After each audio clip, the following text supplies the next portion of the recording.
Rosemary White, directrice du musée départemental Arlantique, nous partage ses moments de grâce.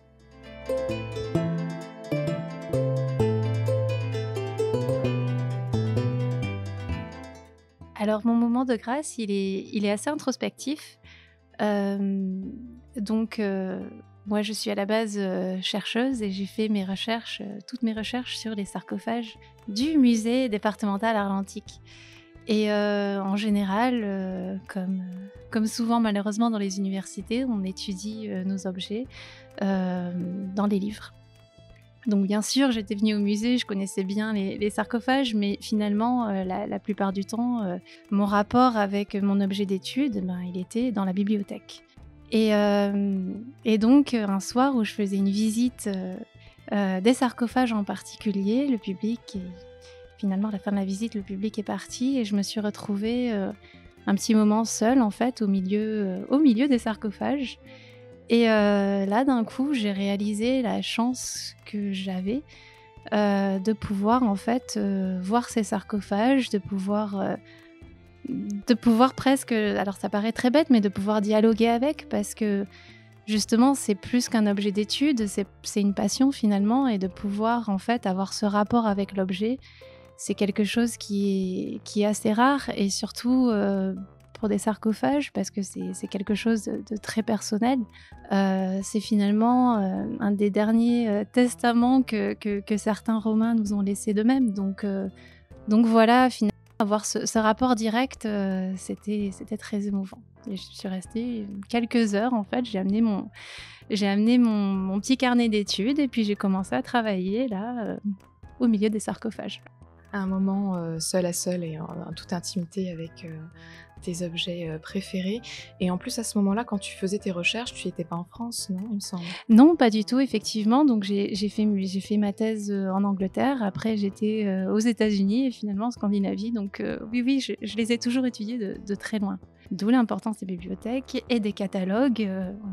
On remercie grandement les gens qui prennent le temps d'écrire ces catalogues, sans qui on ne pourrait pas travailler.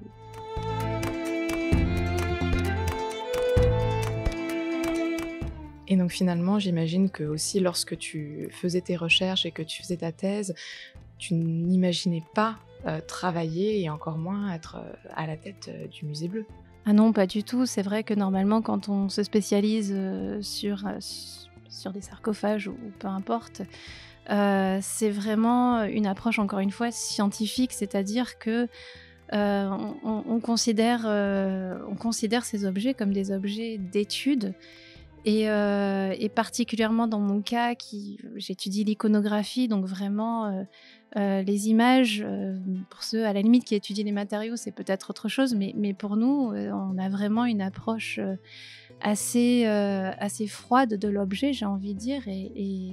Et finalement, parfois, je me rends compte que depuis effectivement que j'ai ce rapport plus direct avec l'objet, je le considère tout à fait différemment. Et tu le considères comment, finalement ? Eh bien, en fait, alors ça paraît très bête, hein, mais comme des tombes, comme des tombes qui appartenaient à des personnes. Et d'ailleurs, c'est toujours un peu particulier quand on se promène dans l'allée des sarcophages avec ça en tête, parce que c'est un peu bizarre finalement d'avoir des tombes dans un musée. Mais c'est exactement ça, c'est la mémoire d'une personne, on a des épigraphies qui racontent l'histoire de la vie d'une personne. Parfois, on a même la personne qui a été sculptée sur le sarcophage. Donc, c'est vraiment des témoignages très personnels qu'on a finalement, encore une fois, dans un musée qui les présente de façon très scientifique, mais à la base, c'est quelque chose de très humain et très personnel.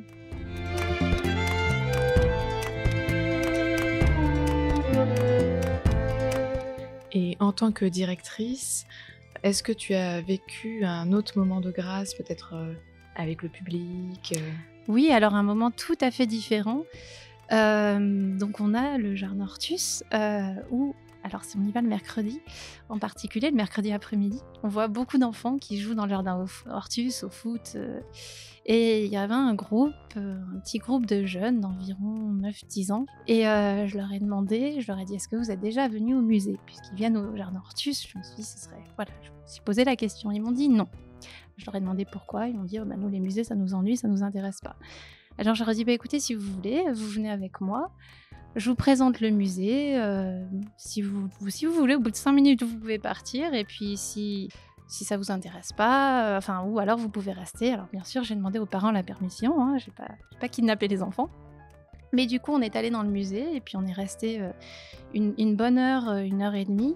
Et puis là où vraiment, je dois dire, j'avais une grosse satisfaction, c'est que un week-end où je suis repassée au musée, totalement par hasard, j'ai vu un de ses enfants avec sa maman et sa grand-mère. Donc voilà, c'était une petite victoire.